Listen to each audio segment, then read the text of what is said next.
GST అమల్లోకి వచ్చి దాదాపు 17 గంటల పైగా అవుతుంది. నిన్న అర్ధరాత్రి ప్రధానమంత్రి ప్రెసిడెంట్తో పాటుగా ప్రారంభించిన జీఎస్టీ అమల్లోకి వచ్చింది. మన రాష్ట్రంలో కూడా జీఎస్టీ అమల్లో అవుతోంది. చాలా చోట్ల కూడా వచ్చిన ఉదయం నుంచి కూడా చాలా ప్రాంతాల్లో జీఎస్టీ అమలు గురించి కూడా మనం చూసాం. చాలా ట్రేడర్లందరూ కూడా అసలు జీఎస్టీ అమల్లో ఉన్న ఇనీషియల్గా ఉన్న ప్రాబ్లమ్స్ ఏంటి, జీఎస్టీ అమల్లోకి వస్తుంటే ట్రేడర్లు ఇంకా ఇప్పుడు ఒకవేళ ఏ విధంగా సిద్ధం కావాలి, వాళ్ళకున్న డౌట్స్ ఏంటి, అదేవిధంగా జీఎస్టీ వస్తే వినియోగదారులకు ఎలాంటి బెనిఫిట్స్ ఉంటాయి, ఇట్లాంటి విషయాలు మనతో షేర్ చేసుకోవడానికి రాష్ట్ర పన్నులు రెవెన్యూ ముఖ్య కార్యదర్శి సోమేష్ కుమార్ గారు మన లైవ్లో ఉన్నారు. Welcome sir. సో అమల్లోకి వచ్చి దాదాపు 17 గంటల పైన అవుతుంది. ఈ 17 గంటల్లో మీకు ప్రత్యేకంగా వచ్చినది ఇటు అధికారుల నుంచి కావచ్చు, ఇటు ట్రేడర్ల నుంచి కావచ్చు, ఎట్లాంటి క్లారిఫికేషన్స్ కోసం మీకు వచ్చాయి సార్? అంటే నిన్న వరకు చాలామందికి చాలా డౌట్స్ ఉండేది. ఈరోజు అందరూ ఆ సిస్టంలో వచ్చేసారు. చాలా వరకు పని జరుగుతుంది. ఎక్కడా పెద్దగా ఏం సమస్య రాలేదు. కొంతమంది అంటే వాళ్ళు ముందే డిసైడ్ చేశారు 1 or 2 days మనం కొద్దిగా ఆప్ చేస్తాము, మండే నుండి మళ్ళీ మొదలు పెడతాము. వాళ్ళు చిన్న సాఫ్ట్వేర్ చేంజెస్ కోసం అట్లా పెట్టారు. బట్ అదర్వైజ్ ఎక్కడ నుండి ఇది ఆప్ అయింది, ఇది చేయలేకపోయాని ఇట్లాంటి ఎక్కడ సమస్య రాలేదు. చాలామంది మన ఏం బిల్స్ ఉంది, ఇన్వాయిసెస్ ఉన్నాయి, అన్నీ కొత్త సిస్టంలో మొదలు పెట్టారు. And it is a great day for all of us. అంటే మేబీ కొన్ని ఇండియన్ హిస్టరీలో కొన్ని మంచి రోజు చూసుకుంటే first date is 15th of August 1947. దాని తర్వాత నాకు ఏ డౌట్ లేదు that 1st of July 2017 is a red letter day. ఇది అప్పుడు మనకి పొలిటికల్ ఇండిపెండెన్స్గా వచ్చింది. ఇప్పుడు this is a unifying factor. ఎకనామిక్గా ఒక ట్యాక్స్ రూపంలో మొత్తం కంట్రీకి ఒకే 1 nation 1 tax లాగా చేయడం అంత పెద్ద గొప్ప దివస్ ఇది. సో మనకున్న ట్రేడర్లు మొత్తం తీసుకుంటే రాష్ట్ర వ్యాప్తంగా ఉన్న దాంట్లో 3 కేటగిరీలుగా చేశారు. ఒకటి 20 లక్షల లోపు టర్న్ ఓవర్ ఉన్నది, 20 లక్షల నుంచి 75 లక్షలు ఉన్న వాళ్ళకి 1% అని, 20 లక్షల లోపు ఉన్న వారికి మినహాయించి, అదేవిధంగా జిఎస్టీ రిజిస్టర్డ్ ట్రేడర్స్ ఎంతమంది 20 లక్షల లోపు మీకున్న సమాచారం ప్రకారం ఉంది, 75 లక్షల లోపు ఎంతమంది టర్న్ ఓవర్ ఉన్న వాళ్ళు ఎంతమంది, జిఎస్టీగా నమోదు చేసుకున్న ట్రేడర్లు ఎంతమంది ఉన్నారు? అంటే సుమారుగా ఇంతకుముందు వ్యాట్ ఉండేది. వ్యాట్లో మీరు చూస్తే సుమారు 2.2 lakhs డీలర్ ఉన్నారు. బట్ దీనిలో చాలామంది బిలో 20 lakhs వాళ్ళు ఉన్నారు. ఇంతకుముందు ఆ 2.2 lakhsలో 7.5 నుండి 20 lakhs వరకు వాళ్ళు కూడా చాలామంది ఉన్నారు. సో వాళ్ళందరూ పోతారు. ఈరోజు మీకు క్లియర్గా ఒక పిక్చర్ ఇమర్జ్ అవ్వడానికి 1 or 2 days పడుతుంది. బట్ ఈరోజు మన దగ్గర సుమారు ఒక 82% ఆఫ్ ది డీలర్స్ టోటల్గా సిస్టంలో వచ్చేసారు. ఇంకా కొంతమంది కొత్తగా, అంటే ఇప్పుడు ఇంతకుముందు వాళ్ళు మన లిస్ట్లో లేరు, అంటే సపోజ్ టెక్స్టైల్ డీలర్స్ ఉన్నారు, ఇది కూడా యాడ్ అవుతారు. సో ఒక క్లియర్ పిక్చర్ ఇమర్జ్ అవ్వడానికి 1 or 2 days టైం పడుతుంది. బట్ వీ హ్యావ్ రఫ్లీ that the number will be around 2 lakhs after removing some 20 lakhs below people. అన్నీ చేసిన తర్వాత మొత్తం ఒక సుమారు 2 lakhs డీలర్ ఉంటారు. ఎగ్జాక్ట్గా 75 కింద ఎంతమంది అట్లా, అంటే ఎక్కువ మంది 75 lakhs కిందే వాళ్ళు ఉంటారు. And there are less people, but వాళ్ళు చాలా ఎక్కువ ట్యాక్స్ పే చేస్తారు. ఈ 75 lakhs కింద ఉన్న వాళ్ళకి యాజ్ యూ టోల్డ్ డీలర్స్ ఉంటే 1%, ఇండస్ట్రీస్ ఉంటే 2%, హోటల్స్ ఉంటే 5%. సో దీనివలన చాలామందికి మేలు జరుగుతుంది, అది క్లియర్గా ఉంది. అంటే ఇప్పుడు చాలామందికి కన్ఫ్యూషన్, ఉదయం మేము చాలామందిని ఫీల్డ్లోకి పంపించాం జీఎస్టీ అమలు ఎలా ఉంటుంది అన్న దాని మీద. కొన్ని హోటల్స్లోనేమో జీఎస్టీ బిల్లు ఇవ్వట్లేదు, కొన్ని హోటల్లోనేమో జీఎస్టీ మీద ఇస్తున్నారు. అందులో స్టేట్ జీఎస్టీ అని ఇస్తున్నారు, సెంట్రల్ జీఎస్టీ అని ఇస్తున్నారు. ఒకే పన్ను ఉంది, ఈ రెండు ఏంటి అన్నది చాలామంది కన్ఫ్యూజన్ ఉంది. అంటే సింపుల్గా ఏముందంటే ఇప్పుడు ట్యాక్స్ ఒకటే అయిపోయింది, దానికి జిఎస్టీ అంట. బట్ దానికి 2 భాగం అవ్వాలి. ఏ భాగం? సగం డబ్బు స్టేట్ దగ్గర డైరెక్ట్గా పోతుంది, ఇంకా ఒక సగం డబ్బు సెంటర్కి పోతుంది. సో దీనివలన ట్యాక్స్ అంటే సపోజ్ హోటల్ ఉంది, ఏ హోటల్ ఈ లెవెల్ 75 lakhs దాటిన హోటల్స్ ఉన్నాయి, దాని మీద 18% ట్యాక్స్ ఉంటుంది. ఆ 18% ట్యాక్స్ ఉన్నప్పుడు 9% is return as CGST. C అంటే సెంటర్. అదేవిధంగా కింద మీరు ఎస్జిఎస్టీ చూస్తారు, 9% రాస్తారు. That means it is going to the state. So 18% tax ఉంటుంది, సగం సెంటర్కి పోతుంది, సగం స్టేట్కి పోతుంది. అది అంతా మనకి అవసరం లేదు. మనకి ఏం గుర్తవ్వాలంటే ఎంత రేట్ ఉంది అది మీకు వాళ్ళు బిల్ రూపంలో కూడా ఇస్తారంటే దీనివల్ల మీకు ఏ రకాల ప్రాబ్లం లేదు. That is what I feel. And in few days అందరికీ టోటల్ క్లారిటీ ఉంటుంది. సో దానికోసం ఎవరు బాధపడేది అవసరం లేదు. తర్వాత గతంలో కూడా చూసాం వ్యాట్ అమల్లో వచ్చినప్పుడు చాలామంది కూడా టర్న్ ఓవర్ ఎక్కువ ఉన్నా కూడా తక్కువ చేసి చూపించిన పరిస్థితిలో ఉంది. సో ఇవాళ జిఎస్టీ అమల్లోకి వస్తుంది. జిఎస్టీ అమల్లోకి వస్తే కూడా ట్రేడర్లు తక్కువ చేసి మినహాయింపు పొందే అవకాశం ఉంది. ఇట్లాంటివి ఉన్న దాని మీద మానిటరింగ్ మెకానిజం మీ తరఫు నుంచి ఎట్లా ఉంది? అంటే పాతకి ఇప్పుడు చాలా తేడా వస్తుంది. ఎందుకంటే అప్పుడు మన సిస్టమ్స్ ఉండేది, కంప్యూటర్ ఉండేది, బట్ ఇంత లార్జ్ స్కేల్లో మొత్తం కంట్రీకి యూనిఫై చేసేది ఉండేది కాదు. ఇప్పుడు ఏముంది అంటే జిఎస్టీలో దట్ ఒక మనిషి ఒక సరుకు వచ్చి అమ్మినప్పుడు ఎవరు కొన్నారు వాళ్ళు, ఎవరు అమ్మారు వాళ్ళకి ట్యాక్స్ ఇస్తారు. మళ్ళీ వీళ్ళు దీని మీద బిజినెస్ చేస్తారు.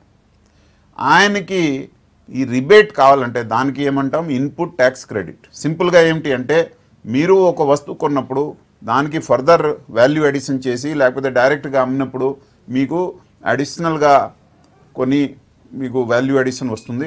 సో ఫస్ట్ మీరు ఎంత ట్యాక్స్ పే చేశారు that you have to you want to get the money back అంటే ఐటీసీ అంటారు. సో మీరు ఎంత ట్యాక్స్ పే చేశారు మీకు ఆ రిబేట్ రావాలి. సో అందుకే ఏమైంది అంటే ఈ ఒక సైకిల్ ప్రాసెస్ తయారైంది. So people will now try to be more in the tax to get the benefit of ITC. This is the major change which is happening and everything can be traced. ఇంతకుముందు ఒక్కొక్క స్టేట్లో ఒక system వలన we were not able to trace it.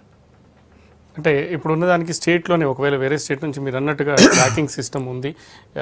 Supply దగ్గర నుంచి end యూజర్కి వచ్చేవరకు, consumer అంటే వినియోగదారునికి వచ్చేవరకు చేసే మధ్యలో జరిగే వ్యాపారాలన్నీ మీరు ఎక్కడికక్కడ ట్రేస్ చేస్తామంటున్నారు.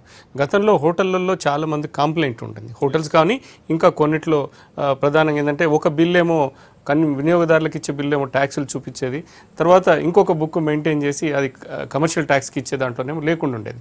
సో ఇప్పుడు ఆ సిస్టమ్ని ఎట్లా కరెక్ట్ చేయబోతున్నారు? అదే one is input tax credit, two is ఎక్కువ నిఘా పెట్టడం. ఇంతకుముందు ఒకే మన స్టేట్ గవర్నమెంట్ డిపార్ట్మెంట్ చూసేది, ఇప్పుడు సెంట్రల్ గవర్నమెంట్ కూడా కొన్ని డీలర్స్కి వాళ్ళు చూస్తారు. సో ఒక కంపారిటివ్ పిక్చర్, ఒక బెంచ్ మార్కింగ్ లాగా అవుతుంది. తర్వాత ఇప్పుడు మెయిన్ ఫోకస్ ఏముందంటే అందరూ ది సిస్టంలు రావాలి, దానివల్ల మన ట్యాక్స్ బేస్ పెరుగుతుంది, మనకి వచ్చిన ఆదాయం వస్తుంది. బట్ ఇవేజన్ కంట్రోల్ చేయడానికి కూడా యాజ్ వి గో అలాంగ్ ఇంకా చాలా మెకానిజం పెట్టడం జరుగుతుంది. అండ్ అన్ని టెక్నాలజీ ద్వారా అవుతుంది కాబట్టి it can be very easily done. And ఇమీడియట్గా మన focus is on seeing that transition happens without any problem. అంటే ముఖ్యంగా గతంలో చాలా మటుకు కంప్లైంట్ వచ్చింది ట్రేడర్స్ నుంచి, డీలర్స్ నుంచి. సో హరాస్మెంట్ అనేది సరిగ్గా వాళ్ళకి తెలియకపోవడం, బుక్స్ మెయింటైన్ చేయకపోవడం, ఇట్లాంటి వాటిల్లో హరాస్మెంట్ అనేది జరిగేది. కానీ జిఎస్టీ అమల్లోకి వచ్చినాక ప్రభుత్వం, కేంద్ర ప్రభుత్వం నుంచి కావచ్చు, ఇటు మీ తరఫు నుంచి కూడా హరాస్మెంట్ అనేది చాలా తగ్గిపోతుంది, అసలు జీరో అవుతుంది అని అంటున్నారు. కానీ ఈ సెంట్రల్ స్టేట్ ఇప్పుడు రెండు ఇంతవరకు కమర్షియల్ ట్యాక్స్ అధికారులు వెళ్ళి చూసేది మొత్తం ఉండేది. ఇప్పుడు సెంట్రల్ కూడా సిజిఎస్టీ 6 వాళ్ళు కూడా మానిటరింగ్ చేయొచ్చు అన్నది ఉంది. సో ఈ కోఆర్డినేషన్ విషయంలో ఎట్లాంటి జరుగుతుంది, ఈ హరాస్మెంట్ లేకుండా ఎలా ఉంటుంది? అంటే మెయిన్గా హరాస్మెంట్ ఎప్పుడు జరుగుతుంది when there is a human interface ఎక్కువ ఉన్నప్పుడు. బికాజ్ మళ్ళీ డిస్క్రిప్షన్ వస్తుంది, మళ్ళీ వాళ్ళకి ఎన్ని రకాలు they can ask some demands they can be put. నా మీరు జిఎస్టీ మొత్తం స్టార్ట్ నుండి ఎండ్ వరకు ప్రాసెస్ చూస్తే human interference is minimum and మన interaction with officers is minimum. ఎట్లా ఉంది, ఫస్ట్ మన సిస్టంలో రావాలంటే రిజిస్ట్రేషన్ టోటలీ ఆన్లైన్. దాని తర్వాత మీరు రిటర్న్స్ ఫైల్ చేస్తారు, మీరు ఏం బిజినెస్ చేశారు ఏం, అది టోటలీ ఆన్లైన్. దాని తర్వాత మీకు పేమెంట్ ఉంది, పేమెంట్ కూడా టోటలీ ఆన్లైన్. దాని తర్వాత మీరు ఏది రిఫండ్ అడగచ్చు, అది ఆన్లైన్. దాని తర్వాత మీకు అవసరం ఉంటే suppose you want to get the ITC అంటే input tax credit, totally online. So మొత్తం ప్రాసెస్ మీరు చూసినప్పుడు end to end it is without having any kind of human interference. Interface with the department has been drastically reduce. ఎప్పుడు interface తగ్గుతుంది వాళ్ళు ఎక్కువ harassment discretionary power కూడా తగ్గింది. ఇదే కాకుండా ఇప్పుడు సపోజ్ మీకు ఒకే చోట కొద్దిగా ఇంటరాక్షన్ ఎక్కువ అవుతుంది అంటే ఆడిట్ మీద, అక్కడ కూడా ఏం చేశారు, only 5% can be audited. Total case ఎన్ని ఉంటే దానిలో 5% మీరు ఆడిట్ చేయగలుగుతారు, దాంతో ఎక్కువ చేయలేరు. అది కూడా ఏ కేసు ఆడిట్ చేయాలంటే అది కూడా డిస్క్రిషన్ తీయడం జరిగింది. ఎట్లా, దాని మీద వాళ్ళు చాలా క్లియర్గా గైడ్లైన్స్ ఇస్తారు. Totally the computer will throw the susceptible cases for audit, కంప్యూటరే చెప్తుంది. కాబట్టి officers discretionary power has been reduced, scope for any kind of harassment has been reduced, and this is one of the best things about GST. So దీని వలన అందరికీ లాభం వస్తుంది and people can do business more freely. Me discretionary power లేదు కాబట్టి మీరు పెద్దగా వాళ్ళకి హెరాస్ చేయలేరు. అంటే ముఖ్యంగా అర్బన్ ఏరియాలో హైదరాబాద్ లేదంటే జిల్లా కేంద్రాల్లో ఉన్న ట్రేడర్లు డీలర్లు కావచ్చు, వీళ్ళకు మొదటి నుంచి కూడా కంప్యూటర్ పరిజ్ఞానం ఉంది, వాళ్ళకు సంబంధించిన వాళ్ళకు ఒక సెటప్ ఉంటుంది. అదే గ్రామీణ ప్రాంతాలకు మండల లెవెల్ స్థాయిలో ఉన్న బిజినెస్ ఎక్కువ జరిగినా కూడా జిఎస్టీలో రిజిస్టర్ చేసుకునే వాళ్ళు కూడా చాలామంది ఉన్నారు. ఇట్లాంటి వాళ్ళు ఇప్పుడు ప్రత్యేకించి టెక్స్టైల్కి సంబంధించి చాలా చోట్ల ఇట్లాంటి లేదు. వాళ్ళ నుంచి కూడా మొన్న జరిగిన బంద్లో కూడా వ్యతిరేకత చాలా వచ్చింది. సో మాకు సెటప్ లేదు, మేము పెట్టుకోవాలంటే ఇప్పుడు అడిషనల్ భారం అవుతుంది. చాలామంది కూడా కంప్యూటర్ ఆపరేషన్ పరిజ్ఞానం కూడా లేని వాళ్ళు చాలామంది ఉన్నారు. ఇట్లాంటి వాళ్ళు రేపు పొద్దున అంటే ఇమీడియట్గా కాకుండా అట్లాంటి వాటికి ఒకవేళ టైం తీసుకునే వెసులుబాటు ఉంటుందా, లేకుంటే వాళ్ళకు మీరు అవేర్నెస్ ప్రోగ్రామ్స్ ఇంతకుముందు కూడా చేశారు, జిఎస్టీ ఇంప్లిమెంటేషన్కి ముందు కూడా చేశారు, ఇది కంటిన్యూస్ అవుతుందా, ఏం చేయబోతున్నారు? అంటే మెయిన్గా ఇది చాలామందితో వినడం జరిగింది, ఎందుకంటే టెక్స్టైల్ డీలర్స్ కొద్దిగా ఆందోళనలో ఉన్నారు. వాళ్ళకి నేను 2-3 పాయింట్స్ చెప్పేది. ఫస్ట్, 20 lakhsతో తక్కువ ఎవరికి యాన్యువల్ టర్న్ ఓవర్ ఉంది, they are out of GST, వాళ్ళకి జిఎస్టీకి సంబంధమే లేదు. ఫస్ట్ 20 lakhs నుండి 75 lakhs వరకు జనరలీ ట్రేడర్స్ ఉంటారు, లేకపోతే చిన్న బిజినెస్ చేసే వాళ్ళు ఉంటారు. వాళ్ళకి 1 లేకపోతే 2% ట్యాక్స్ ఉంటుంది. వాళ్ళ ట్రేడర్ ఉంటే 1%. అండ్ అది ఎన్నోసారి వాళ్ళు రిటర్న్ ఫైల్ చేయాలి, ఒకేసారి ఇన్ 3 months. పేమెంట్ ఎప్పుడు ఇవ్వాలి, ఆఫ్టర్ 3 months. సో వాళ్ళకి ఏం పెద్ద బర్డన్ లేదు. దేని మీద ట్యాక్స్ ఇవ్వాలి, ఎంత రికార్డ్ మెయింటెనెన్స్ కూడా చాలా తక్కువ. వాళ్ళు దేని మీద పేమెంట్ చేస్తారు, యాన్యువల్ ఎంత బిజినెస్ చేస్తారు దాని మీద వాళ్ళు 1% ఇస్తే చాలు. దాని తర్వాత నెక్స్ట్కి వెళ్ళండి. ఆ 75 దాటిన వాళ్ళు కొద్దిగా ఒక 3 రిటర్న్స్ ఉన్నాయి. బట్ యాక్చువల్గా మీరు చూస్తే ఒకే రిటర్న్ ఉంది. 10th నాడు మీరు ఎక్కడ ఏం కొన్నారు అది మీరు ఫైల్ చేయాలి. అది ఎట్లా ఉంది అంటే రకరకాల సిస్టమ్స్ ఉన్నాయి. మీరు సింపుల్గా ఈరోజు కూడా మీరు బిజినెస్ చేసినప్పుడు మీరు సమ్ రికార్డ్ మెయింటైన్ చేస్తారు కదా, కాపీలో రాస్తారు, నోట్బుక్ అకౌంట్స్ బుక్లో రాస్తారు కదా, అంతవరకు రాసి ఉంటే చాలు. దానికి ఒక ఎక్సెల్ షీట్లో తయారు చేసి అప్లోడ్ చేయవచ్చు. దానికోసం మీరు కంప్యూటర్ పెట్టడం అవసరం లేదు. యూ క్యాన్ గో టు ఒక జిఎస్టీ సువిధా ప్రొవైడర్స్ లాంటి వాళ్ళు ఉన్నారు, చాలా ఫ్రీ యాప్స్ కూడా వచ్చింది, దానిలో కూడా మీరు చేయవచ్చు. అంటే అది ఎంత సింపుల్గా ఉంది అంటే ఈరోజు మీరు చూడండి, అందరు సెల్ ఫోన్ వాడతారు. ఆల్మోస్ట్ నేను చూసిన వాళ్ళు చాలామంది వాట్సాప్ కూడా వాడతారు. సో ఇఫ్ ఒక మనిషి ఆ వాట్సాప్ వాడగలిగితే వాళ్ళు జిఎస్టీ కూడా చేయగలుగుతారు. This is the kind of simplicity. It is చాలా సింపుల్గా ఉంది. అండ్ మీకు దీనికోసం నేను ఒక మనిషి పెట్టాలంటే ఎక్కడ అవసరం లేదు. ఎవరు వచ్చి ఒకరోజు కాదు, ఒక 1 hourలో అన్నీ అప్లోడ్ అయిపోతుంది. మీరు పాత పద్ధతిలో ఎట్లా మెయింటైన్ చేశారు చేయండి. ఒక జిఎస్టీ ప్రొవైడర్ సువిధా ప్రొవైడర్ దగ్గర వెళ్ళండి, అక్కడ వాళ్ళు మీ రికార్డ్ చూసి వాళ్ళు తయారు చేస్తారు, ఒక బటన్ నొక్కుతారు, అప్లోడ్ అయిపోతుంది. So it is very very simple. So some dealers they will be only filing very minimal returns, చాలా మినిమల్ రిటర్న్స్ ఉన్నాయి, 3 నెలలకి ఒకసారి. అండ్ కొంతమంది ఒక నెలలో 3 పెడతారు, but real report is only 1. దానివల్లనే సెకండ్ తయారవుతుంది, దానివల్లనే థర్డ్ తయారవుతుంది. ఈ టోటల్ కంప్యూటర్లో మ్యాచింగ్ అవుతుంది. అందుకే నేను చాలా కాన్ఫిడెంట్గా చేయగలుగుతామంటే GST is the simplest tax system which we are having. Yes, ఇప్పుడు ఏముంది, వాట్సాప్ మీద దీని మీద సోషల్ మీడియా ఎంత ఒక జోక్ లాగా తయారైంది. ఇట్లా మనిషి ఉంటారు, ఏది చేస్తారు, ఎవరికి అర్థం అవ్వలేదు అంటే అదే జిఎస్టీ. ఇది కరెక్ట్ కాదు. మన అందరూ ఒక ఇండియన్గా మనందరికీ ఒక ప్రౌడ్ ఫీలింగ్ రావాలి. దట్ ఎంత డైవర్స్ కంట్రీలో ఈరోజు మన జిఎస్టీకి సక్సెస్ఫుల్గా ఒక డేట్ చెప్పి అది తీసుకొని రావడం జరిగింది. ఆల్మోస్ట్ ఒక 17 yearsలో నుండి ఈ ప్రయాసం జరుగుతుంది. బట్ ఈరోజు మన సక్సెస్ అయినప్పుడు దానికి మన ట్రివిలైజ్ చేయకూడదు, ఒక చిన్న చూపులాగా చూడకూడదు. ఇది చాలా మన అందరికీ మొత్తం each and every Indian should feel very proud about GST that we have started it. Yes, ఏది ఒక కొత్త ఎంత పెద్ద కంట్రీలో ఒక సిస్టమ్ స్టార్ట్ చేసినప్పుడు తప్పకుండా మీకు ప్రాబ్లం వస్తుంది. ఇనీషియల్గా టీథింగ్ ప్రాబ్లం ఉంటుంది ఏది చేసినప్పుడు, దానికి మనం సాల్వ్ చేస్తాం. ఇట్ ఈస్ నాట్ దట్ ఆ ప్రాబ్లం వచ్చింది మనం ఏం చేయలేం, మొత్తం ఏది అన్నీ ఆప్ అయిపోతుంది, ఎట్లా ఏం లేదు. సో నా request to everybody, let us work towards making it successful. ఈరోజు మీరు హోటల్ గురించి చెప్పారు, మనం ఒక యాప్ కూడా డెవలప్ చేశాను. We are just waiting. ఇప్పుడు అందరు సెట్ అయిపోతే ఆ యాప్ ఉంటుంది. మీరు ఒక హోటల్లో భోజనం చేయడానికి వెళ్ళారు, అక్కడ మీకు బిల్ వచ్చింది, ఆ యాప్ డౌన్లోడ్ చేసి ఒకసారి మీ పెట్టండి, జస్ట్ కీప్ ఇట్ అప్లోడ్ చేసినప్పుడు మీకు సమ్ గిఫ్ట్ లాగా కూడా వస్తుంది. తర్వాత ఏమవుతుంది అంటే మీకు ఒక సంతోషం ఏముంటుందంటే మీరు ఏ ట్యాక్స్ పే చేశారు అది గవర్నమెంట్కి వస్తే మీరు సంతోషపడతారు, ఎందుకంటే దానివల్ల రేపు డెవలప్మెంట్ వర్క్ జరుగుతుంది. So these kind of things we are doing which will make the compliance level much better. చాలామంది ఏమనుకుంటారు, ఓకే అయిపోయింది దీనివల్ల మనం వెళ్ళిపోతాం. అట్లా లేదు. మనిషి మీద భారం పెట్టడానికి జిఎస్టీ రాలేదు, ఒక కామన్ మ్యాన్ మీద భారం పెట్టడానికి రాలేదు.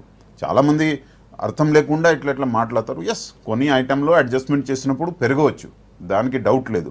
But most of the item ఎవరు ఒక కామన్ మ్యాన్ వాడతారు దాని మీద ట్యాక్స్ తగ్గడం జరిగింది. ఈరోజు నిన్న మీరు చూశారు జిఎస్టీ కౌన్సిల్లో మనం రేజ్ చేశాను, మన డిస్కషన్ అయింది. దాని తర్వాత ఎరువు మీద ఫర్టిలైజర్ మీద 12 నుండి 5 చేయడం జరిగింది. అంటే రేట్ పెరిగే అక్కడ ప్రసక్తి లేదు, యాక్చువల్లీ నా తగ్గుతుంది. అండ్ దిస్ చాలామందికి అర్థమవడం. కానీ ఇక్కడ మనకి పెక్యులర్ కన్జ్యూమర్ బిహేవియర్ మన దగ్గర ఉంటుంది. చాలామంది వినియోగదారుల్లో ఏముంటుంది అంటే, మనం 2 సార్లు చూసాం, వ్యాట్లో అమల్లోకి వచ్చినప్పుడు కూడా చూసాం. చాలామంది మీరు అన్నారు అది ఇచ్చిన తర్వాత నేను ఇచ్చిన ట్యాక్స్ గవర్నమెంట్కి వెళ్తుందా లేదో చూసుకున్న బాధ్యత ఉంటుంది. కానీ అలా కాకుండా ఇంకొక రకంగా కూడా చాలామంది ఉంటారు, నాకు బిల్లు వద్దు, ట్యాక్స్ వద్దు, ఏమొద్దు, నేను ఇచ్చేస్తాను, నాకు బిల్లు కూడా వద్దు. సో ఇది సాధ్యమవుతుందా? అంటే తగ్గుతుంది. అంటే వీ కెనాట్, నేను 100% కంట్రోల్ అవుతుంది అట్లా లేదు. బట్ జిఎస్టీలో పెట్టిన ట్రాన్స్పరెన్సీ వలన, టెక్నాలజీ వలన, ట్రాన్సాక్షన్ మానిటరింగ్ వలన, కంప్యూటరైజేషన్ వలన, ఇది తర్వాత ఈ మొత్తం మ్యాచింగ్ ఆఫ్ ఇన్వాయిసెస్ వలన చాలా వరకు ఇది తగ్గుతుంది. అండ్ అదే నా పాయింట్ ఏంటి అంటే, జిఎస్టీ వలన ఈరోజు మీరు ట్యాక్స్ ఇస్తే ఉన్నారు, మీ మీద అడిషనల్ బర్డెన్ పెట్టకుండా ప్రభుత్వం ఆలోచన ఏముందంటే, మీరు పెట్టిన ఒక్కొక్క పైసా అకౌంట్ ఫర్ అవ్వాలి, సిస్టంలో రావాలి. సో ఇవేజన్ కంట్రోల్ చేసి ట్యాక్స్ పెంచే ఆలోచన ఉంది. పీపుల్ మీద ఎక్కువ బర్డెన్ పెట్టి ట్యాక్స్ పెంచడానికి ఆలోచన లేదు. జిఎస్టీ అమల్లోకి వచ్చిన తర్వాత ఇబ్బందులు ఏంటి, జిఎస్టీ వల్ల ఉండే వినియోగదారులకు లాభం ఏంటి, ట్రేడర్స్ పడుతున్న వాళ్ళకున్న డౌట్స్ ఏంటి, ఇవన్నీ క్లారిఫై చేయడానికి రాష్ట్ర పన్నుల శాఖ ముఖ్య కార్యదర్శి సోమేష్ కుమార్ మన స్టూడియోలో ఉన్నారు. దీనికన్నా ముందు అంటే federation of all India distributors association president Krishna గారు మనతో ఉన్నారు మాట్లాడడానికి. వెల్కమ్ అండి కృష్ణ గారు. నమస్కారం అండి. సోమేష్ కుమార్ గారు, congratulations sir. Somesh garu, congratulations. All of us should congratulate each other. Thank you so much, sir, and I congratulate state and central government for going for the GST, and as a trade union we also welcome the GST. The only problem is GST lo unna the problem endante understanding problem, as you discussed earlier in this meeting. చాలా understanding problem ఉన్నది, కాంప్లికేసీ చాలా ఎక్కువైపోయింది. ఒకటే problem ఈ దేశంలో ఉన్నది ఏంటంటే, మిగతా దేశాలతో మనం పోల్చుకున్నప్పుడు ఈ దేశానికి మిగతా దేశాలకు ఉన్న డిఫరెన్స్ ఏంటంటే, మన దేశంలో మన వాడుకలో ఒక చట్టంగా వాడుకునే వాడుకలో ఉన్న ఇంగ్లీష్ వేరు, మిగతా 30 రకాల భాషల వాడకంలో ఉండడం వేరు. సో ఇక్కడ వ్యాపారస్తులు ఇంగ్లీష్కు అనుగుణంగా అనుసంధానమైన పరిస్థితి ఇంకా లేదు. కాబట్టి లా మొత్తం ఇంగ్లీష్లో ఉండడము, వ్యవహార భాషలు డిఫరెంట్ లాంగ్వేజ్లో కనీసం 30 భాషలు ఉండడం వల్ల ఈ లా అన్నది ఎవరికి అర్థం కాకుండా బాధపడుతున్న సబ్జెక్ట్ ఒకటి ఉంది. దాని తర్వాత మీరు అన్నట్టుగా ఈజీగా ఉంటుంది, ఈజీగా పోతుంది అన్న దానికి నా అనుభవంతో మిమ్మల్ని చెప్పేది ఏంటంటే, మీరు ఎప్పుడైతే సర్వీస్ సెక్టర్ని తర్వాత ట్రేడ్ సెక్టర్ని ఈ ట్యాక్స్ సేల్స్ ట్యాక్స్ని ఒక్క దగ్గర కలిపి చేశారో దాంట్లో కొన్ని కాంప్లికేషన్స్ ఏవైతే యాడ్ చేశారో దాని ద్వారా చట్టాన్ని ఏ రకంగా రూపొందించారంటే ఏ చిన్న పొరపాటు జరిగినా ఆ నోటీస్ అనేది ఉండకుండా నేరుగా ఇన్వెస్టిగేషన్ అని చెప్పి ఆ ఇన్వెస్టిగేషన్ ద్వారా జైలు అని చెప్పి చట్టంలో ఏవైతే కఠినమైన నిర్ణయాలను పొందుపరిచారో that is troubling and disturbing and fearing the trade allot.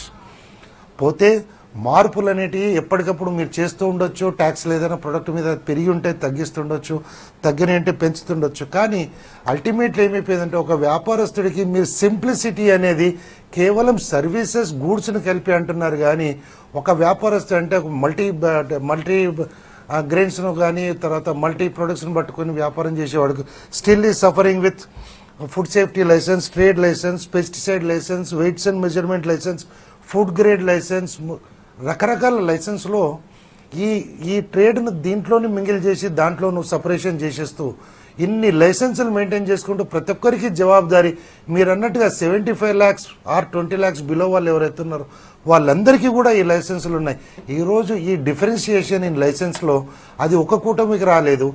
Last మేము ఎప్పుడైతే కేంద్ర రాష్ట్ర ప్రభుత్వాలతో మేము మాట్లాడాలనుకున్నప్పుడు అన్ని లైసెన్సులకి ఒకటే విండో తీసుకొస్తామన్నారు. కానీ ఆ విండోను పక్కన పెట్టేసి గవర్నమెంట్ కావాల్సిన ఇమ్మీడియట్ రిజాల్వేషన్ ఏదైతే ఉందో జిఎస్టీ ద్వారా తీసుకొచ్చేసారు. ఆ ప్రాబ్లం ఒకటి ఇప్పటికీ కంటిన్యూ అయిపోతుంది. తర్వాత ఈ మారిటోరియం అనేది ఈ 2 నెలల్లో నేర్చుకోవడానికి వ్యాపారస్తులకు కొద్ది గొప్ప ఉంది. కాకపోతే ఈ ట్యాక్స్ రిఫండ్ అనేది ఈ క్యాపిటల్ ప్రాబ్లం అనేది ఇందాక మీరన్న మా క్లోజింగ్ స్టాక్ పైన ఏదైతే క్యాపిటల్ బర్డెన్ అయిపోతుందో ఆ క్యాపిటల్ బర్డెన్ అయితే మిగులుతుందో నెక్స్ట్ 90 రోజులు అంటే నెక్స్ట్ 3 months వరకు మీరు ఆ ట్యాక్స్ని హెల్డప్ చేసేసి ఆ ట్యాక్స్ మాకు రిఫండ్ రాకుండా క్లెయిమ్ చేసుకోకుండా ఉంటే how much capital is being increased to continue the business. As it is bank charges పెరిగాయి, as it is laborious facilities laborious levels పెరిగాయి, ఆ లేబర్ పెరిగింది, ఈ కంప్యూటర్ మెయింటైన్ చేయడంలో క్యాపిటల్ పెరిగింది. మీరు అన్నట్టుగా జిఎస్పీని అండర్స్టాండ్ చేసుకోవడం, జిఎస్పీ వరకు వెళ్ళడం అన్నది ఇంకా ట్రేడర్ అలవాటు కాదు కదా, కనీసం వినడానికి కూడా భయపడుతున్నాడు ఇది ఎట్లా చేయాలి బాబు అని చెప్పి. ఇలాంటి లెబోరియస్ సబ్జెక్ట్స్లో ఎలా మెయింటైన్ చేయగలుగుతారు? ఈ మిడిల్ వ్యవస్థ ఏదైతుందో అది కనీసం చచ్చిపోయే పరిస్థితికి వచ్చేసింది. దీంట్లో మీ ఎక్స్ప్రెషన్, మీ ఒపీనియన్ ఎలా ఉంది? ఈ ట్రేడ్ ఎలా మిగలగలుగుతుంది? అలాగే పెట్టుబడి పెట్టిన దాంట్లో కూడా నేను ఎవరికైనా ఉద్దెర అమ్మితే ఆ డబ్బు 3 నెలల లోపు నాకు రాకపోతే నా నుంచి ట్యాక్స్ రిఫండ్ తీసుకుంటామంట. ఒకవైపు నేను పెట్టిన క్యాపిటల్ కూడా ముంచిపోతుంటే ఆ క్యాపిటల్లో నుంచి ట్యాక్స్ని కూడా మళ్ళీ డబుల్గా వసూలు చేసుకుంటే నా పరిస్థితి ఏంటి? అలాగే ఈరోజు గవర్నమెంట్ కాంట్రాక్ట్స్ ఎవరైతే చేస్తున్నారో ఆ గవర్నమెంట్ కాంట్రాక్ట్ చేసే వాళ్ళు కూడా బిల్లులు 6 నెలలు 8 నెలలు రావు.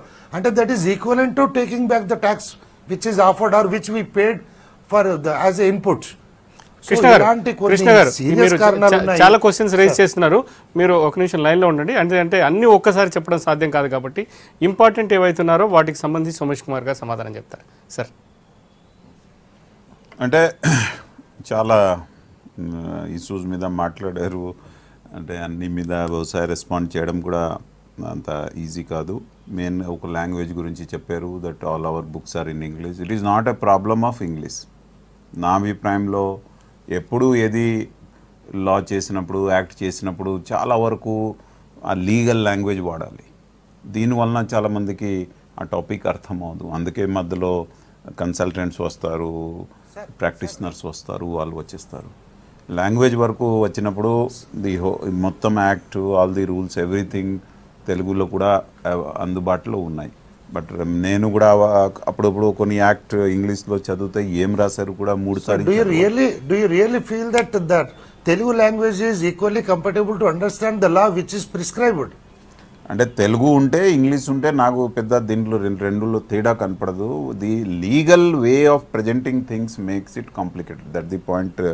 బట్ దీనివల్ల that is what lacking in the traders. Yes. So ఇప్పుడు దీనివల్ల మనకి ఏం అర్థమవుతుంది అంటే, ఫస్ట్ ఇది సింప్లిఫై చేసి ఆల్రెడీ కొన్ని అటెంప్ట్ చేయడం కాలేదు, జరిగింది. సింప్లిఫై కాలేదన్నదే మా బాధ సార్. సో సింప్లిఫై చేసి ఒక ఎట్లా ఒక ఈచ్ టార్గెట్ గ్రూప్కి అడ్రస్ చేసి వాళ్ళకి 2-3 సార్, పేజీలో ఇప్పుడు మీరు చెప్తున్నంత ఈజీగా లేదు. You have indulged service sales and మన సర్వీసెస్ రెండు ఒక దగ్గర కలిపారు. ఫర్ ఎగ్జాంపుల్ తీసుకోండి, నాన్ ట్రాన్స్పోర్ట్ అన్రిజిస్టర్డ్ ట్రాన్స్పోర్టర్ దగ్గర నుంచి నేను సరుకు తెప్పించుకుంటే వాటిపైన 5% ట్యాక్స్ నేను కట్టి దాన్ని ఇందులో యాడ్ చేయాలి. ఇన్పుట్ అనేది ఏ రకంగా ఉంది, దాని తర్వాత సిగరెట్స్ ఇవన్నిటి వాటికి టెలికాం వాటికి రివర్సల్ ట్యాక్స్ ఉన్నది, ఎండ్ ప్రైస్ వరకు ట్యాక్స్ ఉన్నది. This have become complicated. One should understand and accept it. ఇది కృష్ణ గారు ఇక్కడ ఏంటంటే కొంచెం కాంప్లికేషన్లోకి వెళ్తుంది. అంటే ఇష్యూ ఏంటంటే మనం పెట్టింది వినియోగదారులను ట్రేడర్లకి బేసిక్ ఇన్ఫర్మేషన్ కోసం పెట్టింది. మీరు అడిగిన కొన్ని క్వశ్చన్స్ ఉన్నాయి. దాంట్లో ఏంటంటే ముఖ్యంగా ఎవరైతే 90 days ఇప్పుడు ఉంటుందో స్టాక్ హోల్డింగ్ అంటున్నారు, అట్లాంటి వాటికి కానీ తర్వాత మిగతా ఒకవేళ అతనికి పెట్టిన డబ్బు క్రెడిట్ ఇస్తున్నారు అన్నది అట్లాంటి వాటి మీదకి సంబంధించిన విషయాలు చెప్తారు కృష్ణ గారు. సో మెయిన్గా ఆయన అంటే జనరిక్ కొన్ని ఇష్యూస్ జిఎస్టీ రిలేటెడ్, కొన్ని నాన్ రిలేటెడ్ చాలా వరకు చెప్పారు. సపోజ్ ఈరోజు మన ఏ ప్రభుత్వం ఈజ్ ఆఫ్ డూయింగ్ బిజినెస్ మీద చాలా కన్సన్ట్రేట్ చేస్తుంది. ఈజ్ ఆఫ్ బిజినెస్లో ఏముందంటే మీరు ఒక బిజినెస్ చేయాలి లేకపోతే స్టార్ట్ చేయాలంటే చాలా వరకు లైసెన్సెస్ అన్నీ అవసరం ఉంటుంది.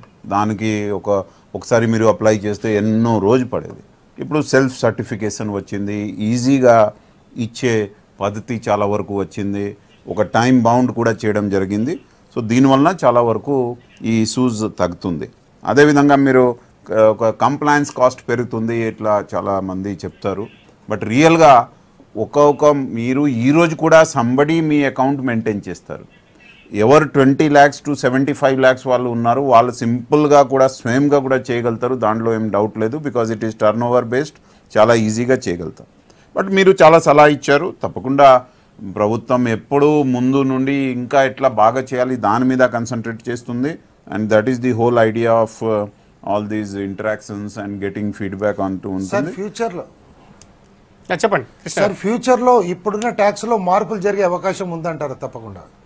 అంటే రోజు జరుగుతుంది, రికమెండ్ చేసిన ట్యాక్స్ పైన తగ్గే అవకాశం ఉంది. ఎందుకు ఉండదు? ది హోల్ ఇప్పుడు మనం రాష్ట్ర ప్రభుత్వ పరంగా ఎందుకంటే మీకు ఆ లిబర్టీ ఇచ్చింది సెంట్రల్ గవర్నమెంట్, లోకల్లో యాడ్ చేయడానికి కానీ తగ్గించుకోవడానికి కానీ మీకు కాస్త లిబర్టీ ఇచ్చింది సెంట్రల్ గవర్నమెంట్. కాబట్టి మన లోకల్ రెవెన్యూని డెవలప్ చేసుకోవడానికో లేకపోతే మన లోకల్ రెవెన్యూలో ప్రొడక్షన్ ఉన్న దాన్ని బట్టి మనకేమైనా తగ్గడానికి అవకాశం ఉందా లేక పెరగడానికి అవకాశం ఉందా? దీనికి బహుశా జిఎస్టీ ఏ సరుకు మీద వచ్చింది, దేని మీద వచ్చింది, that is totally to be decided by GST council. మనం చాలా ఇష్యూ మీద రిప్రజెంట్ చేశాను. నిన్న ఫర్టిలైజర్ మీద కూడా స్టేట్ గవర్నమెంట్ రాశారు, చేశారు. చాలా వరకు అవుతుంది. It is a dynamic body. ఇదే ఒకసారి అవుతుంది మళ్ళీ ఇది అయిపోతుంది అట్లా లేదు. అండ్ వేరే స్టేట్లో చాలా తేడా ఉండేది. అదే కంట్రోల్ చేయడానికి ఒక ఇండియాకి ఒక కామన్ మార్కెట్ లాగా తయారు చేయడానికి ఇది పెట్టడం జరిగింది. దాంట్లో కూడా ఏ రకాల సందేహం లేదు. మనకి చాలా ఇట్లాంటి ఇష్యూస్ వస్తుంది. ఏ ఇష్యూ వచ్చినప్పుడు తప్పకుండా మన కౌన్సిల్లో రేజ్ చేస్తాం. మన స్థాయిలో మన స్టేట్ గవర్నమెంట్ చేతిలో ఏది ఉంటే మనం కూడా చేస్తాం. ఇప్పుడు మీరు ఈజ్ ఆఫ్ డూయింగ్ బిజినెస్ గురించి చూశారు. ఎన్నో ప్రాసెస్ సింప్లిఫికేషన్ చేయడం జరిగింది. ఒక తెలంగాణ స్టేట్ చూస్తే ఒక ఇండస్ట్రీ సెటప్ చేయడానికి టీఎస్ ఐపాస్ ఎంత ఒక అడ్వాన్స్గా ఉంది అంటే ఒక కమిటెడ్ డేట్ వరకు మన అన్నీ తయారు చేసి చేతిలో ఇవ్వడం కూడా జరుగుతుంది. థ్యాంక్స్ అండి కృష్ణ గారు. థ్యాంక్స్ మీరు వచ్చి అడిగినందుకు. జిఎస్టీకి సంబంధించిన సమస్యల మీద, జిఎస్టీకి సంబంధించిన బెనిఫిట్స్ మీద చెప్పేందుకు స్టూడియోలో ప్రిన్సిపల్ సెక్రటరీ సోమేష్ కుమార్ గారు ముఖ్యంగా జిఎస్టీ ఇంప్లిమెంటేషన్ వచ్చిన తర్వాత రియల్ ఎస్టేట్కి సంబంధించిన వాళ్ళు చాలామంది తమ ప్రొటెస్ట్ చేశారు. ఎందుకంటే ఇన్పుట్ క్రెడిట్ అన్నది చాలా ఈజీగా చెప్పారు. కానీ వాళ్ళు చెప్తున్న దీంట్లో ఏంటంటే ఒకవేళ సిమెంట్, ఇసుక ఇట్లాంటి వాటి కన్స్ట్రక్షన్ వస్తుంది కానీ ల్యాండ్ వాల్యూకి సంబంధించి ఇన్పుట్ క్రెడిట్ తీసుకునే పరిస్థితి లేదంటున్నారు. సో ఈ విషయం మీద వాళ్ళకి ఇచ్చే సలహా ఏంటి? అంటే దీని మీద రియల్ ఎస్టేట్ మీద చాలా జిఎస్టీ కౌన్సిల్లో డిస్కషన్ జరిగింది. ఒక ప్రపోజల్ ఏం పెట్టడం జరిగిందంటే టోటల్ దీనిలో తీసుకొని రావాలి. బట్ మీకు తెలుసు real estate is also governed by ఆ స్టాంప్ అండ్ రిజిస్ట్రేషన్. అక్కడ రిజిస్ట్రేషన్ డిపార్ట్మెంట్ ఉంటుంది. ఆ డబ్బు మొత్తం స్టేట్గా పోతుంది. సో అందుకే ఇప్పుడు ఇమీడియట్గా ఇది టచ్ చేయకూడదు అట్లా చేయడం జరిగింది. సో ఇంతకుముందు రియల్ ఎస్టేట్ ఎట్లా తీసారో ఇప్పుడు దానికి ఒక సర్వీస్ లాగా చూస్తారు. సో ఎవరు బిల్డింగ్ కట్టి అమ్మినప్పుడు వాళ్ళకి యాక్చువల్గా 18% ట్యాక్స్ ఉండాలి. బట్ వాళ్ళు ఏం చేశారంటే ల్యాండ్ అబెట్మెంట్ కింద ఒక 1/3 తీసేశారు. అందుకే 12% మీద పెట్టారు. సో 12% ట్యాక్స్ రూపంలో ఉంటుంది బేసికలీ ఒక వాళ్ళ బిల్డింగ్ కాస్ట్ దీని మీద. దీనికి ఏం పెట్టారంటే ఐటీసీ ఉంటుంది. ఐటీసీ అంటే మీరు దానికోసం సిమెంట్ వాడతారు. సిమెంట్ మీద 28% ట్యాక్స్ ఉంది. ఎంత సిమెంట్ వాడారు it will be offset against ఎంత దాని మీద ట్యాక్స్ పే చేశారో అది పోతుంది. బట్ చాలామంది ఇప్పుడు దీంట్లో డౌట్లో ఉన్నారు, అంటే మనకి ట్యాక్స్ రేట్ పెరుగుతుంది. యాక్చువల్గా పెరగకూడదు. ఎందుకంటే ఇంతకుముందు యాక్చువల్ ట్యాక్స్ ఎక్కువ ఉండేది. బికాజ్ ఈరోజు ఒక రకాలు చూస్తే దాని మీద వ్యాట్ ఉండేది, తర్వాత సర్వీస్ ట్యాక్స్ ఉండేది. బట్ దానికి కంపోజిషన్ స్కీమ్ కింద ఉండేది.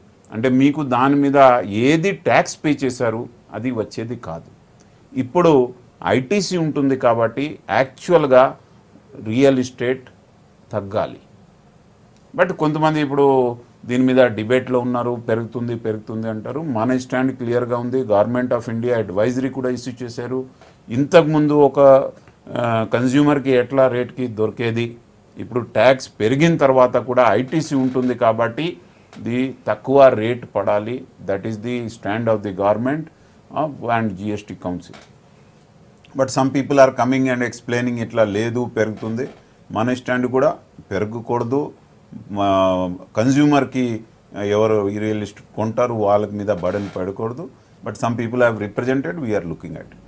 ఓకే సార్, వరంగల్ నుంచి ఛాంబర్ ఆఫ్ కామర్స్ ప్రతినిధి రవీందర్ రెడ్డి గారు లైవ్లో ఉన్నారు. వెల్కమ్ అండి రవీందర్ రెడ్డి గారు, గుడ్ ఈవినింగ్. నమస్తే సార్. సోమేష్ కుమార్ గారు ఉన్నారు. మీకు సంబంధించిన డౌట్స్ నా సలహా ఏంటంటే క్లుప్తంగా మీరు స్పష్టంగా అడగండి, ఎందుకంటే మనకి టైం బ్యారియర్ కూడా ఉంది, చాలా మందికి అది వెళ్ళాల్సిన అవసరం ఉంది కాబట్టి. నమస్కారం, చెప్పండి. Right sir, thank you sir. Sir నమస్తే సార్. నమస్తే. ఈరోజు భారతదేశం లోపల జిఎస్టీ మోదీ గారును కేసీఆర్ గారు ప్రప్రదంగా ఫస్ట్ సీఎంగా ఆమోదించి తీసుకొచ్చినందుకు థ్యాంక్స్ సార్. వ్యాపారస్తుల తరఫున కూడా ఈ జిఎస్టీ లోపల ఏదో కొద్ది మంది వ్యాపారస్తులు అవకతవకలు చేసిన దానికి వ్యాపారస్తులు అనంటేనే తప్పు అనే ప్రజల లోపల అభిప్రాయం ఉండే.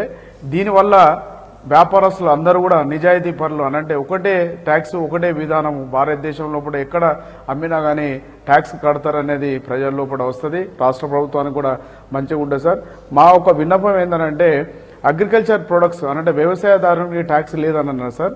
కానీ ఇప్పుడు పసుపు, మిర్చి, కాటన్ కొన్నప్పుడు రైతు అనేది డీలర్ కాదు, అతని దగ్గర కొన్నప్పుడు ఫస్టే మేము ట్యాక్స్ కట్టి రివర్స్ ఛార్జ్ మెకానిజం కింద మళ్ళీ మేము ఇన్పుట్ తీసుకోవాలనేది పెట్టింది సార్. ఇదొకటి. దానివల్ల ట్యాక్స్ మేము 1 month 1.5 month మేము ముందే కట్టి రైతు అనేది మాకు ఫస్ట్ కొంటాం కాబట్టి అక్కడ ట్యాక్స్ కట్టవలసి వస్తుంది సార్. ఇదొకటి. Next rice brand sir, rice brand ఏదైతే రైస్ మీద లేదని అన్నాడు, తౌడు మీద ట్యాక్స్ ఉన్నదా లేదా అన్నది ఇది ఒకటి సార్.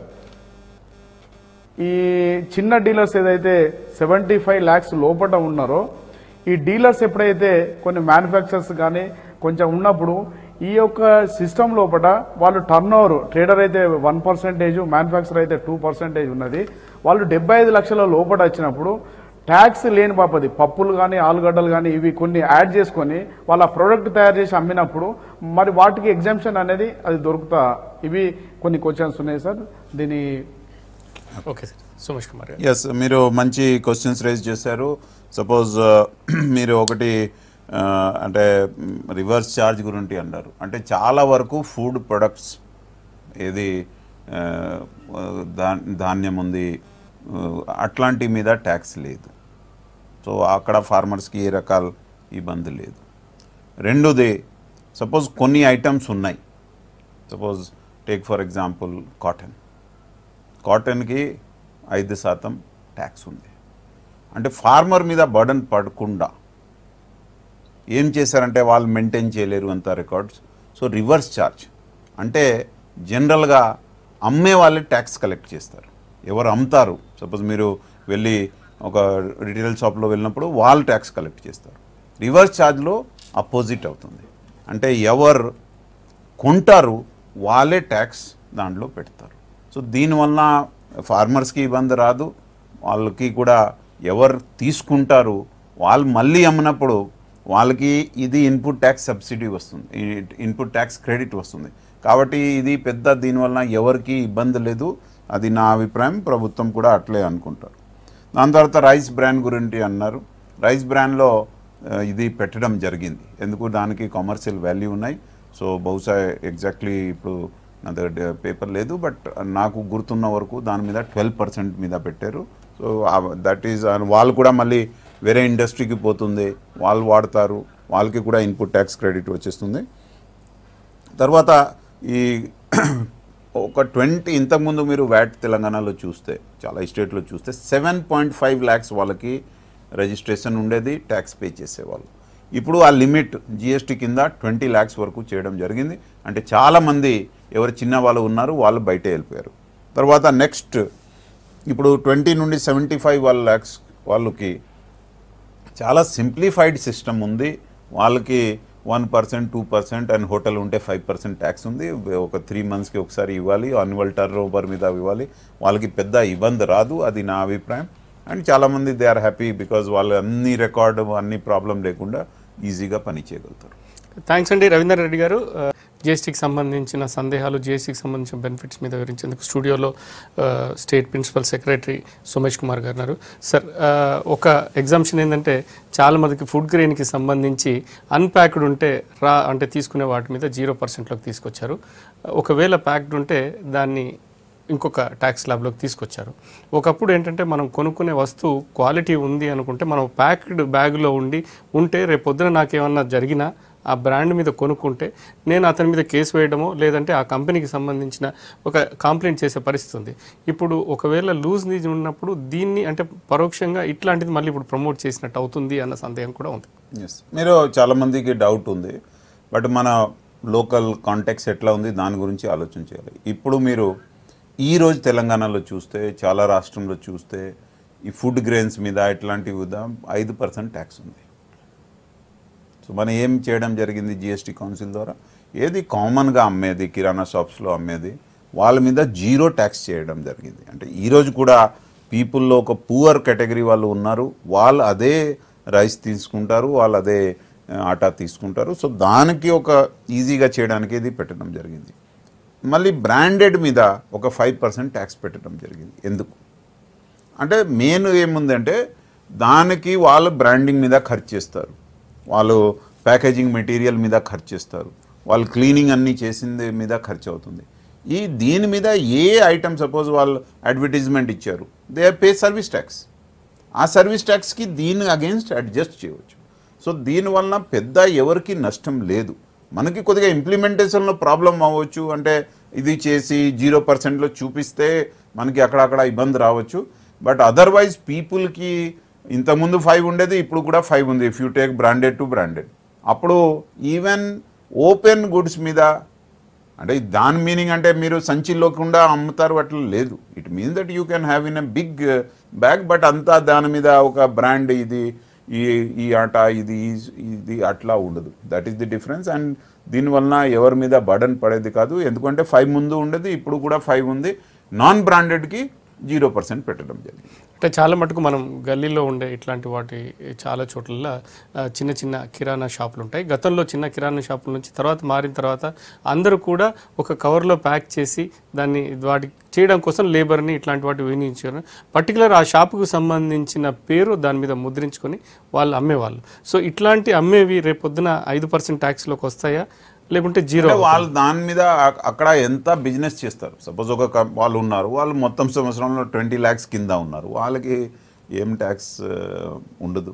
సపోజ్ వాళ్ళు 75 lakhs కింద వాళ్ళు ఉన్నారు, పాపడ తయారు చేస్తారు, ఇట్లా పడతారు, దానికి ఒక పాపడ మీద పేరు రాసి అమ్ముతారు, దాని మీద కూడా మీకు తెలుసు ఓన్లీ 2% పడుతుంది. సో ఇట్లా చాలా దానివల్ల ఎవరికి నష్టం లేదు. పెద్దవాళ్ళే ఉన్నారు, లార్జ్ స్కేల్ ఖర్చు చేస్తారు, అడ్వర్టైజ్మెంట్ పెడతారు, బోర్డ్స్ పెడతారు, దానికి ఇంకా మంచి క్వాలిటీ ఆఫ్ బ్యాగ్స్ పెట్టి అమ్ముతారు, అట్లాంటి వాళ్ళ మీద పడుతుంది. బట్ ఐటీసీ కూడా వస్తుంది కాబట్టి ట్యాక్స్ ఇన్సిడెంట్స్ పెద్దగా ఉండదు. ఈరోజు కూడా అంతా ఉంది. That is what I'm trying to tell you.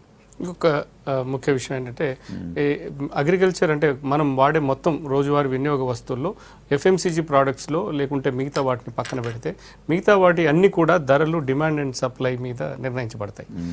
పప్పులు కావచ్చు, లేదంటే బియ్యం, ఇట్లాంటి మొత్తం కమోడిటీస్ అన్నీ కూడా డిమాండ్ అండ్ సప్లై ఉంటుంది. ఇవాళ ప్యాకెట్ చేసి ఒక కంపెనీ దాని మీద రిటైల్ ప్రైస్ ఇంత అని డిక్లేర్ చేస్తాడు మార్నింగ్. అయితే సడన్గా ఇప్పుడు మనం చూసాం 180 రూపాయలు ఉన్న కందిపప్పు ఇప్పుడు 70-80 రూపాయలు 50 రూపాయలు కూడా తగ్గింది. అట్లాంటప్పుడు ఒక ప్యాక్ చేసి అతని దగ్గర స్టోర్ చేసుకున్నప్పుడు ఆ రేట్ ఉంటే రేపు పొద్దున ధర తగ్గినప్పుడు తగ్గిన ధర మీద అతను బిల్లు వేసుకునే అవకాశం ఉంటుంది. ఎందుకంటే పర్టికులర్గా ఆయన కొన్న బిల్లు ఒకటి ఉంటుంది, అమ్మేప్పటికి దాని ధర తగ్గుతుంది కాబట్టి దాన్ని కొనుక్కుంటాడు. ఇట్లాంటి వాటిల్లో వినియోగదారులు అదేవిధంగా డీలర్స్ మధ్య డిస్ప్యూట్ వచ్చే అవకాశం ఉంది. అంటే దానికి క్లియర్ రూల్స్ ఉన్నాయి. దాంట్లో అంటే సపోజ్ ఏది ఒక రేటు మీద కొన్నారు, ఇప్పుడు అమ్మన్నప్పుడు రేట్ తగ్గింది, సో దానికి ఏది ఎవరికి డిస్ప్యూట్ లేదు. ఆయన డెబిట్ నోట్ రాస్తారు అయిపోతుంది, క్రెడిట్ నోట్ రాస్తారు అయిపోతుంది, బిట్వీన్ ది టూ పార్టీస్. పెరిగినప్పుడు ఏమవుతుంది మీరు అంటారు, ఇఫ్ ఆల్రెడీ వాళ్ళు ఆ రేట్కి ప్రొక్యూర్ చేశారు అని ఆ రేట్లో అమ్మడం మొదలుపెట్టారు, ఇప్పుడు సడన్గా రేట్ పెరిగింది అంటే ఆల్రెడీ దాని మీద ముద్ర పడింది, they should give at the old rate rather than getting more benefit. But అక్కడ ఫ్యాక్టరీలో కొన్నప్పుడు చేసినప్పుడు వేరే రేట్ ఉంటే ఆ రేట్లో అమ్మాలి. అంటే మీ ఉద్దేశం ఏంటంటే రేపొద్దున గతంలో జరిగేది, ఒకవేళ తక్కువ కొన్న రేట్ పెరిగిన ఇమీడియట్గా రేట్ పెంచుకునేవాడు, అది వినియోగదారు మీద భారం పడే అవకాశం. కానీ ఇప్పుడు ఆ ఫ్లక్చువేషన్ అనేది ఇమీడియట్గా రాదు అన్నది. వాళ్ళు ఆల్రెడీ ఒక రేట్కి కొన్నారు, ఆ రేట్ వరకు అమ్మాలి. నెక్స్ట్ టైం నెక్స్ట్ లాట్ వచ్చినప్పుడు ఈక్వా రేట్ పెరిగినప్పుడు they can do it. But already suppose ఒక్క స్టేజ్ నుండి 2 స్టేజ్ దాటింది అంటే ఎవరు లార్జ్ లెవెల్లో ప్రొక్యూర్ చేసి ప్యాకేజింగ్ చేసి అమ్మేశారు, ఒక రేట్ మీద అమ్మారు, దాని తర్వాత రేట్ పెరిగింది అంటే దట్ కమ్స్ అండర్ యాక్చువల్లీ మీకు ఆ యాంటీ ప్రాఫిటరింగ్ కింద కూడా రావచ్చు. But we'll have to see case by case. అంటే ఇంకొక ప్రధానంగా ఇక్కడ వచ్చే సమస్య, ఒకవేళ మీరు అమ్మితే లూజ్ అమ్మితే, ఇప్పుడు ప్యాకింగ్ నుంచి చాలామంది లూజ్గా అమ్మితే దాని మీద ట్యాక్స్ ఉండదు కాబట్టి బెనిఫిట్ అవుతుంది కన్జ్యూమర్కి అన్న యాంగిల్లో కూడా ఖచ్చితంగా డీలర్, ఎందుకంటే ఏ డీలర్ కూడా ఉన్న కన్జ్యూమర్ని పోగొట్టుకోవడానికి సిద్ధంగా ఉండడు, ఖచ్చితంగా వ్యాపారం పెంచుకోవాలన్నది. ఇట్లాంటి లూజ్ అమ్మినప్పుడు కల్తీ అన్నది మేజర్గా ప్రధానంగా వచ్చే సమస్య. సో దీని మీద వాణిజ్య పన్ను అంటే కమర్షియల్ ట్యాక్స్ తరఫు నుంచి ఒక సిస్టమ్ ఉంటుంది, దాన్ని మానిటరింగ్ అంటే కల్తీ ఉందా లేదా అన్నది మరొక శాఖ పర్యవేక్షిస్తుంది. సో ఇట్లాంటి కోఆర్డినేషన్ లో ఎట్లా ఉండబోతుంది? కమర్షియల్ ట్యాక్స్ డిపార్ట్మెంట్ మోర్గా క్వాలిటీ మీద మనకి అధికారం లేదు. దానికి ఫుడ్ డిపార్ట్మెంట్ వేరే, విజిలెన్స్ అని, ఎన్ఫోర్స్మెంట్, లీగల్ మెట్రాలజీ వాళ్ళు ఉన్నారు. మనం ఫోకస్ అంటే మీరు కరెక్ట్ రేట్ అంటే మనకి ట్యాక్స్ ఎంత రావాల్సిందే అంత మీరు కరెక్ట్ ఎంత అమ్మారు దాని మీద మనకి ఎంత ట్యాక్స్ రావాలి మీరు నాకు ఇవ్వండి, ప్రభుత్వంకి ఇవ్వండి, అదే మన మెయిన్ రోల్ ఉంటుంది. Quality other things are not our departments role.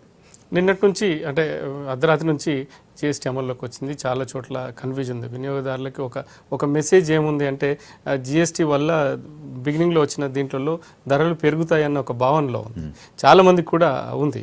So అట్లాంటి వాటికి విషయంలో రేపొద్దున ఇంప్లిమెంటేషన్లో వచ్చినప్పుడు చాలామంది ఎడ్యుకేటెడ్ అంటే దాన్ని అర్థం చేసుకుంటారు, అన్ఎడ్యుకేటెడ్ అన్నది తీసుకుని వెళ్ళినప్పుడు అతను నాకెందుకు మొన్న జరిగింది ఇంత తక్కువ ఉంది, ఇవాళ 4 రోజుల్లో ఇది ఎంత పెరిగింది, ఈ ట్యాక్స్ నాకెందుకు అన్న పరిస్థితి ఉంది.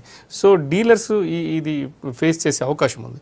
సో అట్లాంటి వాటికి అవగాహన కలిగించేందుకు ఇప్పటివరకు చేశారు మీరు, కానీ భవిష్యత్తులో ఇంకా ఇది ఖచ్చితంగా ఒక 2-3 నెలలు మీరు అన్నారు టీథింగ్ ప్రాబ్లం ఉంటుందన్నారు.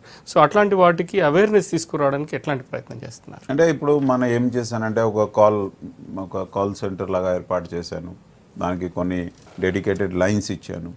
ఆ డెడికేటెడ్ లైన్స్ వలన ఎక్కడ సపోజ్ మీకు ఒక సమస్య వచ్చింది అంటే జనరల్గా ఒక ప్రిన్సిపల్ రాగా నేను చెప్పేది అంటే రేట్ తగ్గాలి, ట్యాక్స్ రేట్ తగ్గితే మీ రేటు కూడా తగ్గుతుంది, అట్లా ఉంది.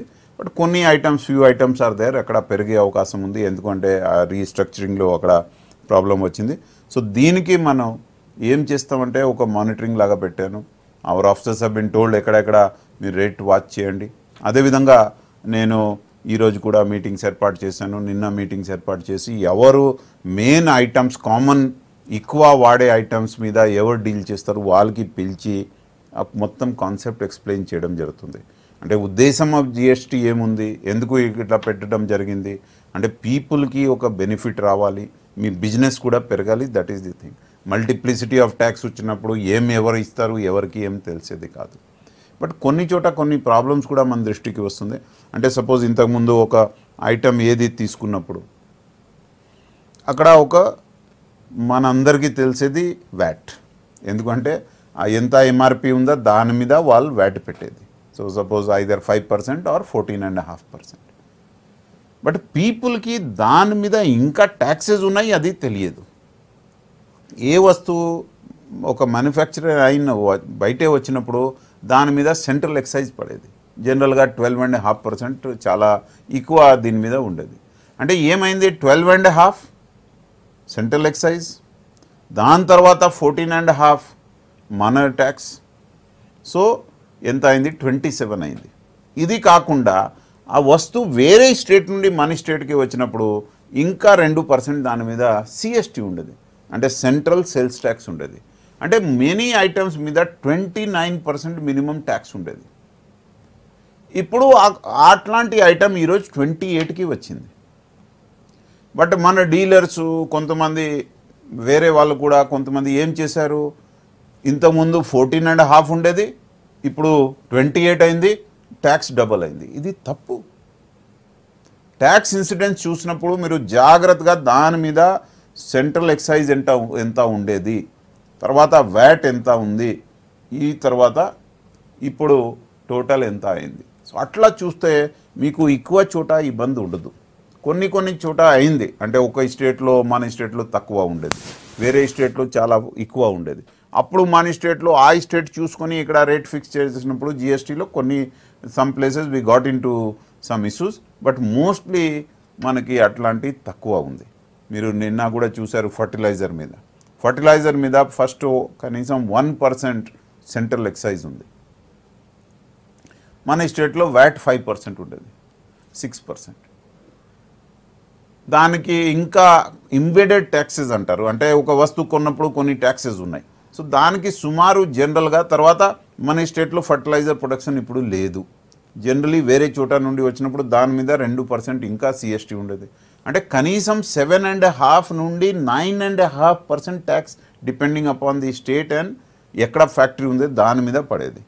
ఇప్పుడు నిన్న డిస్కషన్ తర్వాత జిఎస్టీ కౌన్సిల్ దానికి 5% మీద ఫిక్స్ చేశారు. అంటే దీనివలన చాలా కనీసం 2%, 1% depending upon the state the tax should come down on the fertiliser. దానికి బెనిఫిట్ ఫార్మర్స్కి ఇవ్వాలి. అందుకే ఒక యాంటీ ప్రాఫిటింగ్ ప్రొవిజన్ కూడా యాక్ట్లో పెట్టడం జరిగింది. అంటే మీకు ఐటీసీ వస్తుంది ఒక మ్యానుఫ్యాక్చరర్కి, అదేవిధంగా దాని మీద వాళ్ళకి వేరే ట్యాక్స్ తక్కువ అవ్వచ్చు. అప్పుడు ఈ బెనిఫిట్ పీపుల్కి ఇవ్వాలి, కన్జ్యూమర్కి ఇవ్వాలి. బట్ కొంతమంది అట్లా కన్ఫ్యూజన్ క్రియేట్ చేశారు. మీరు చూశారు వెహికల్స్ మీద ప్రీ జిఎస్టీ సేల్స్ పెట్టారు. యాక్చువల్గా నాకు అప్పుడు కూడా అర్థం అవ్వలేదు దట్ ఎందుకు పెడతారు.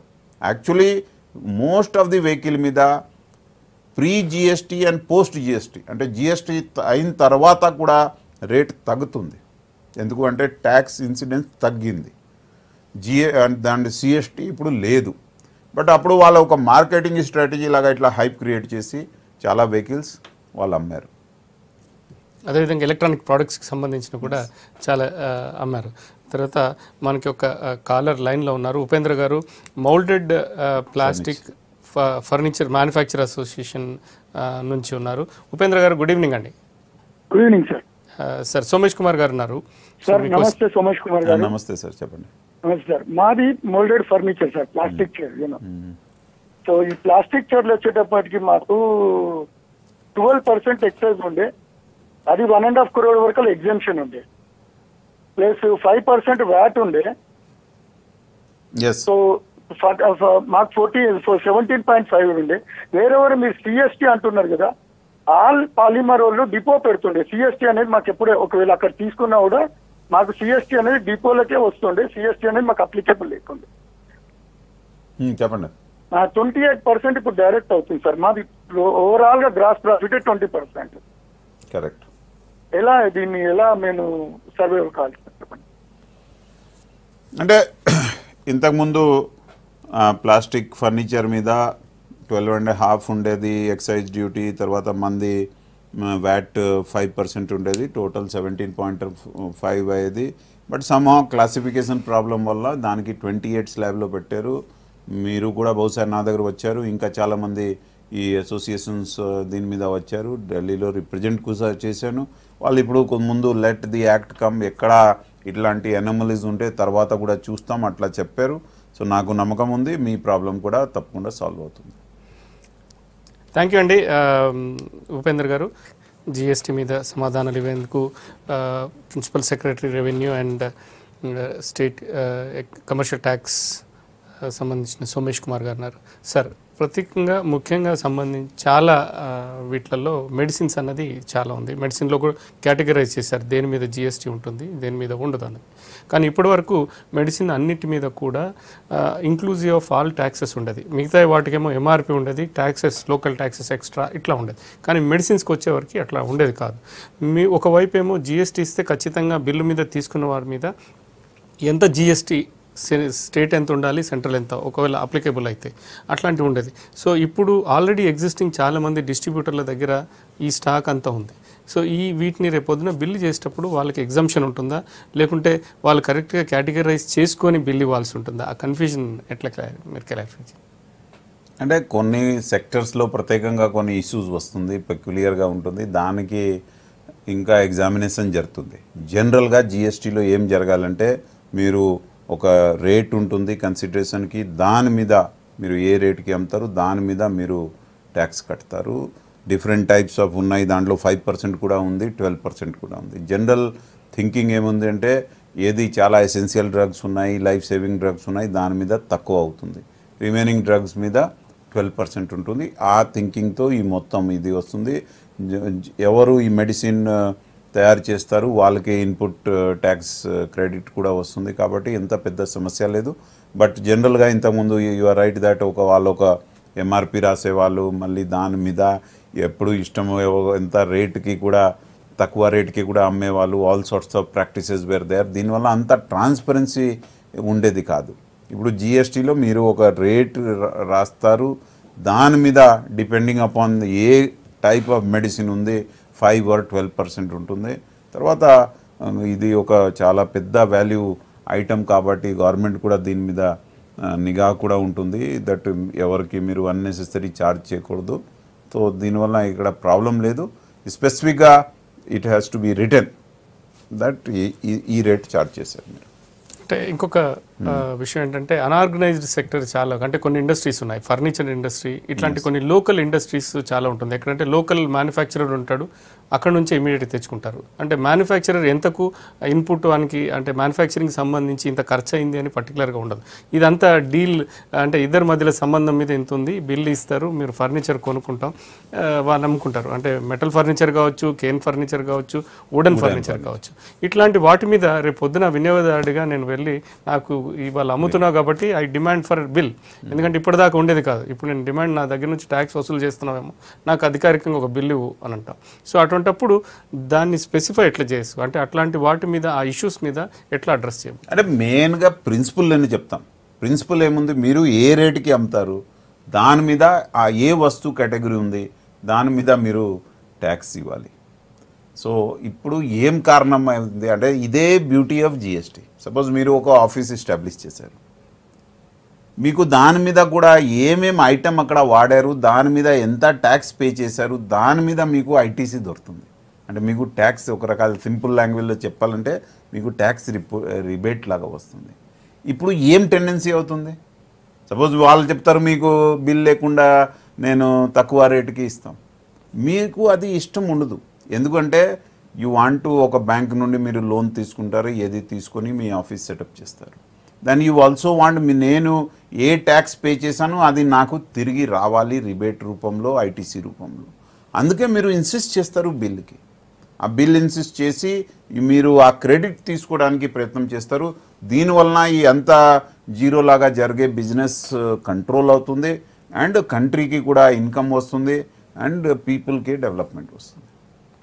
సో ఇక్కడ ఒక చిన్న, అంటే జిఎస్టీకి సంబంధించి అంటే మీరు చెప్పారు, కానీ ఒక middle class family, upper middle class family స్లోగా గ్రోత్ అనేది ఒక ఇండివిజువల్కి ఖచ్చితంగా ఎదగాలని కోరుకుంటుంది. So the more you luxury వైపు మీరు వెళ్తున్న కొద్దీ ట్యాక్స్ పెరుగుతుంది.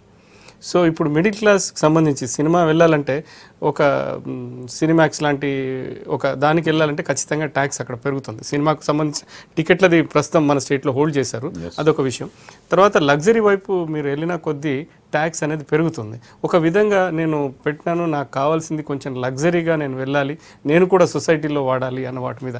సో ఇక్కడ ఏమన్నా అంటే మీరు as a individual, I'm not as a principal secretary, as a individual what you suggest? So easy అదేమన్నా కంట్రోల్ జరుగుతుందా, లేకుంటే ఎందుకు నేను అనవసరంగా ట్యాక్స్ పడుతుంది కాబట్టి నేను ఇక్కడికే పరిమితం కావాలి? మన కొద్దిగా ఈ ట్యాక్సేషన్ సిస్టమ్ గురించి అర్థం చేసుకోవాలి. ఈరోజు ఆల్రెడీ సమ్ ట్యాక్స్ ఉండేది. మీరు ఏ ఐటమ్ తీసుకోండి,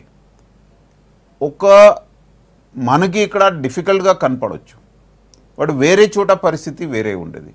దీనివలన అంటే ఏం చేశారంటే వాళ్ళు అన్నీ ఏమేమి ఇన్సిడెంట్స్ ఉన్నాయి పెట్టుకొని ఎంత వేరే స్టేట్లో ఎంత ఉంది దానికి ఒక వెయిటెడ్ యావరేజ్గా తీసుకొని పెట్టారు. దీనివల్ల అక్కడక్కడ ప్రాబ్లం వచ్చింది. సపోజ్ మీరు ఎంటర్టైన్మెంట్ ట్యాక్స్ గురించి మాట్లాడారు, ఇప్పుడు ఎంటర్టైన్మెంట్ ట్యాక్స్ జిఎస్టీ కింద వచ్చేసింది. ఇంతకుముందు మన స్టేట్లో జనరలీ 15% ఇట్లా ట్యాక్స్ ఉండేది, తర్వాత 20 వరకు కూడా కొన్ని థియేటర్స్లో ఉండేది. ఇప్పుడు ఏమైంది, దానికి వాళ్ళు 28% ఫిక్స్ చేశారు. దీని మీద నేను నా మంత్రి గారు అందరు కలిసి చాలా లెటర్ రాసడం జరిగింది. తర్వాత మంత్రి గారు అక్కడ మీటింగ్లో కూడా మాట్లాడారు, నేను కూడా సపోర్ట్ ఇచ్చాను. అప్పుడు ఏం చేశారు, ఓకే 100 రూపీస్ టికెట్ ఉన్న వాళ్ళకి అప్పుడు 18% పెట్టారు.